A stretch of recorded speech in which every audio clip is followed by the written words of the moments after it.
Germany में पढ़ने के लिए बैचलर्स या मास्टर्स की ट्यूशन फीस बिल्कुल जीरो है। अगर आप पब्लिक यूनिवर्सिटी में पढ़ने जा रहे हो तो यू डोंट हैव टू पे any tuition fees at all. आज की वीडियो में हम बात करेंगे कि हम कैसे जर्मनी की यूनिवर्सिटी में अप्लाई कर सकते हैं और एडमिशन सिक्योर कर सकते हैं। मेरा नाम है Shubham, I am a second year law student, been in this industry for 4 years। Let's get started. Germany में पढ़ने के लिए सारा काम हमारा इस डार्ट की वेबसाइट पे होगा। कैसे हम अप्लाई कर सकते हैं और किस तरह से हमें यूनिवर्सिटी शॉर्टलिस्ट करनी है, सब कुछ हम डार्ट की वेबसाइट पे देख के कर सकते हैं। टोटल इंटरनेशनल स्टूडेंट्स के लिए जो प्रोग्राम अवेलेबल है वो है 2421 प्रोग्राम्स। और अगर हम लेट्स से मार्केटिंग सर्च करते हैं तो 64 प्रोग्राम्स अवेलेबल हैं। लेट्स सर्च है, मास्टर डिग्री कर रहे हैं हम, 2 year का कोर्स चाहिए हमें मास्टर्स का। लोकेशन सिटी प्रेफरेंस आप अपने अकॉर्डिंग डाल सकते हो। अगर आपने पहले से ही कोई मन में बना रखा है कि मुझे इस यूनिवर्सिटी या इस इंस्टीट्यूट में जाना है तो आप यहाँ पे सिलेक्ट कर सकते हो। यहाँ पे हम tuition fees, no tuition fees select करेंगे और इसमें 20 ऑप्शंस आपके पास अवेलेबल हैं। तो ये जितने भी हैं ऑप्शंस दिख रहे हैं आपको, इनमें कोई भी ट्यूशन फीस आपको पे नहीं करनी है पढ़ने के लिए। सबसे पहले हम देखते हैं masters degree in international marketing management, Berlin school में ये करवा रहे हैं। क्लिक करते हैं हम तो इसमें ओवरव्यू में पता चलता है कि हमें बर्लिन में है, इसकी लोकेशन, इंग्लिश टॉट है, ये पूरा कोर्स 100% इंग्लिश है, फुल टाइम स्टडीज है, 3 सेमेस्टर्स हैं, विंटर सेमेस्टर, बिगिनिंग सेमेस्टर है इनका। अगर हम रिक्वायरमेंट्स में जाएं, जो कि सबसे इंपॉर्टेंट चीज़ है कि एडमिशन लेने के लिए कि क्या क्या रिक्वायरमेंट होती है। अगर हम एडमिशन रिक्वायरमेंट की बात करें तो इसमें बैचलर्स इक्विवेलेंट डिग्री चाहिए हमें, 15 ECTS क्रेडिट पॉइंट्स चाहिए, excellent English speaking, CV, letter of motivation चाहिए। अगर हम लैंग्वेज रिक्वायरमेंट की बात करें तो आप इसमें IELTS दे सकते हो, टॉफल दे सकते हो, कैम्ब्रिज इंग्लिश सर्टिफिकेट दे सकते हो इनको टू सिक्योर द एडमिशन। अगर इसकी एप्लीकेशन डेडलाइन की हम बात करें तो 15 मई है for non German bachelor degree, और 15 जून है जिनकी बैचलर डिग्री जर्मन में है। आज हम जिस दिन वीडियो रिकॉर्ड कर रहे हैं 27 अप्रैल है और 15 में इसकी डेडलाइन है, तो अभी ओपन है, अपने अप्लाई कर सकते हैं। तो सबमिट दी एप्लीकेशन, इसमें बताया हुआ है कि कैसे हम एप्लीकेशन सबमिट कर सकते हैं यूनिवर्सिटी में। इसमें यूनिअसिस्ट में आप जा सकते हो, यूनिअसिस्ट में जाके आप एप्लीकेशन सबमिट कर सकते हो। यूनिअसिस्ट एक सेंट्रलाइज्ड मेथड है, सेंट्रलाइज्ड वे है जिससे आप जर्मन यूनिवर्सिटीज़ में अप्लाई कर सकते हो, पब्लिक यूनिवर्सिटीज़ में। इसमें सब कुछ गिवन होता है कि क्या डेडलाइंस है, कैसे अप्लाई करना है, कौन सी यूनिवर्सिटीज़ अवेलेबल है। तो ये FAQs है, FAQs में आपके अगर कोई क्वेश्चंस हैं तो उनके आंसर मिल जाएंगे। यहीं अगर हम मार्केटिंग की जगह फाइनेंस सिलेक्ट करते हैं, लेट्स से हमें फाइनेंस पढ़ना है, तो यहाँ पे 29 रिजल्ट आ जाते हैं फाइनेंस में। इसमें हम जीरो ट्यूशन फी ही सिलेक्ट है। इसमें अगर हम देखें तो Berlin school of economics and law, इसमें हम अगर चेक करें मास्टर ऑफ फाइनेंस पढ़ा रहे हैं, 100% इंग्लिश टॉट कोर्स है, ठीक है। अगर हम इसमें रिक्वायरमेंट्स में जाते हैं, रिक्वायरमेंट्स में अगेन आपको बैचलर डिग्री चाहिए इक्विवेलेंट, 210 ECTS पॉइंट्स चाहिए आपको। अगर हम लैंग्वेज रिक्वायरमेंट की बात करें तो इसमें IELTS, टॉफल, अगर आपने GMAT दी है तो वो भी आप इनके साथ शेयर कर सकते हो, इससे आपके एडमिशन के चांसेस बहुत ज़्यादा बढ़ जाएंगे। मैंडेटरी नहीं है GMAT, पर अगर आप देते हो तो एडमिशन के चांसेस आपके बढ़ जाएंगे। नहीं तो इंग्लिश टेस्ट में आप IELTS दे सकते हो, टॉफल दे सकते हो। डेडलाइन चेक करोगे तो 15 में है, 3 में for non German university degree है, आज 27 अप्रैल है।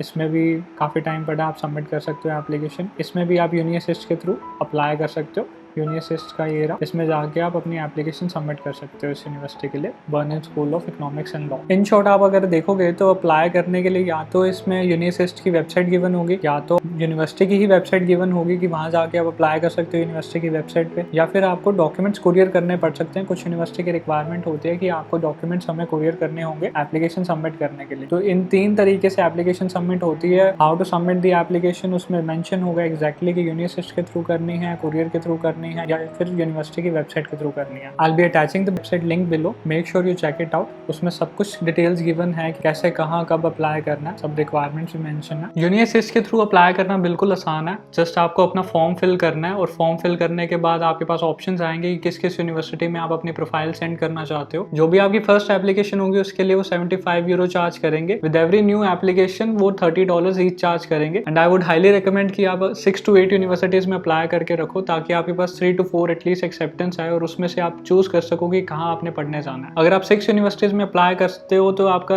रफली अराउंड एक्सपेंस आ जाएगा 18,000 + 7,000 आपका अप्लाई करने का एक्सपेंस आ जाएगा। तो जैसे ही आपका फाइनलाइज हो जाता है कि आपने इंडियन यूनिवर्सिटीज में, इंडियन कोर्सेज में अप्लाई करना है, हमारा नेक्स्ट स्टेप आता है कि कौन कौन से डॉक्यूमेंट्स आपको रिक्वायर्ड होंगे अप्लाई करने के लिए। तो फर्स्ट ऑफ ऑल आपको 10th क्लास की मार्कशीट रिक्वायर्ड होगी, 12th क्लास की मार्कशीट होगी, बैचलर्स के डॉक्यूमेंट होंगे, मार्कशीट होगी रिक्वायर्ड विद प्रोविजनल सर्टिफिकेट या डिग्री कंप्लीशन सर्टिफिकेट, उसके बाद अगर आपका कोई वर्क एक्सपीरियंस है या तो वो रिक्वायर्ड होगा, और मोटिवेशनल लेटर रिक्वायर्ड होगा जिसको हम कवर लेटर कह देते हैं, स्टेटमेंट ऑफ पर्पस कह देते हैं। उसमें एग्जैक्टली रिफाइंड वे में आपको मेंशन करना होगा कि क्या क्या रीजन है आपके जर्मनी आने के लिए, किस कोर्स में आ रहे हो, किस यूनिवर्सिटी में आ रहे हो, और क्या आपके फ्यूचर प्लान्स है वहाँ पे पढ़ाई करने के बाद। कवर लेटर या मोटिवेशन लेटर बहुत इंपॉर्टेंट डॉक्यूमेंट है जो कि आपका इंप्रेशन क्रिएट करेगा यूनिवर्सिटी के आगे। तो मेक श्योर आप इसको अच्छे से लिखें और आपको एग्जैक्टली पता होना चाहिए कि आपने क्या क्या चीजें मेंशन करी। और उसके साथ साथ हमें एक और डॉक्यूमेंट चाहिए रहता है, वो होता है एपीएस सर्टिफिकेट। जर्मनी एम्बेसी ने इंट्रोड्यूस करा है क्योंकि बहुत सारे इंडियन स्टूडेंट्स के फ्रॉडलेंट डॉक्यूमेंट्स आ रहे थे यूनिवर्सिटीज में और एम्बेसी में,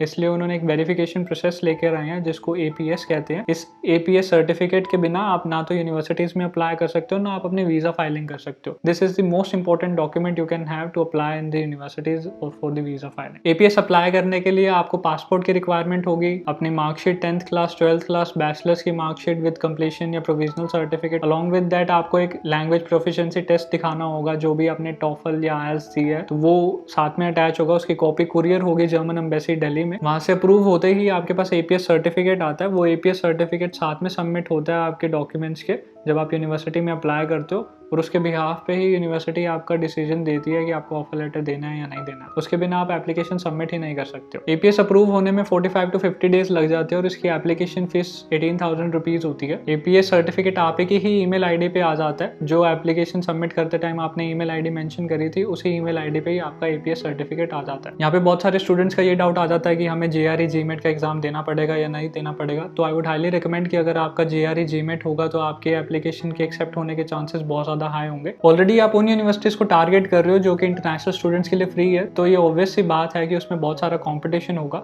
अलग अलग जगह से लोग अप्लाई कर रहे होंगे सीट सिक्योर करने के लिए। तो अगर आपकी जेआरई जीमेट दिया होगा तो चांसेस बहुत ज्यादा हाई होंगे कि आपका एप्लीकेशन एक्सेप्ट हो जाए। मैंडेटरी डॉक्यूमेंट नहीं है पर बहुत ही ज्यादा पॉजिटिवली इंपैक्ट करेगा आपकी फाइल में। एक और डाउट स्टूडेंट्स का ये आ जाता है कि हमें आईएलटीएस या टॉफल दिए बिना एडमिशन हो जाएगा या नहीं होगा। वैसे भी यूनिवर्सिटीज हैं जो बिना आईएलटीएस या टॉफल के एक्सेप्ट कर लेती हैं। जर्मनी की यूनिवर्सिटीज इंग्लिश वेवर भी दे देती हैं, उनके लिए एमओआई सर्टिफिकेट चाहिए होती है, मीडियम ऑफ इंस्ट्रक्शन सर्टिफिकेट। अगर आपकी 12th या बैचलर्स इंग्लिश मीडियम से हुई है तो आप अपने स्कूल या कॉलेज जाके एमओआई सर्टिफिकेट इशू करवा के यूनिवर्सिटीज को दे सकते हो, वो वेवर मिल जाता है। पर ऑलरेडी आप जर्मनी में फ्री देख रहे हो, उसमें से भी अगर आप जेआरई जीमेट नहीं दे रहे हो तो आपके ऑप्शंस और नैरो डाउन हो जाते हैं। और उसके बाद में अगर आपने टॉफल आईएलटीएस भी नहीं दी हुआ है तो आपके ऑप्शंस और भी नैरो डाउन हो जाएंगे। तो आपके पास ले दे के 1 या 2 यूनिवर्सिटी बची होंगी जिसमें आप एप्लीकेशन सबमिट कर सकते हो। आई वुड हाईली रिकमेंड कि आप आईएलटीएस या टॉफल स्कोर दो ताकि आपके ऑप्शंस उतने ही ज़्यादा हों, रिस्ट्रिक्टेड ऑप्शंस ना रहें आपके पास, और उतने ही चांसेस ज़्यादा हों कि आपको यूनिवर्सिटीज एक्सेप्ट करके ऑफर इशू करें। Thank you for watching this video, I hope you like it. मैं डार्ट की वेबसाइट का लिंक नीचे डिस्क्रिप्शन में दे दूंगा। If you have any questions do let me know in the comment section below. I will see you in the next video.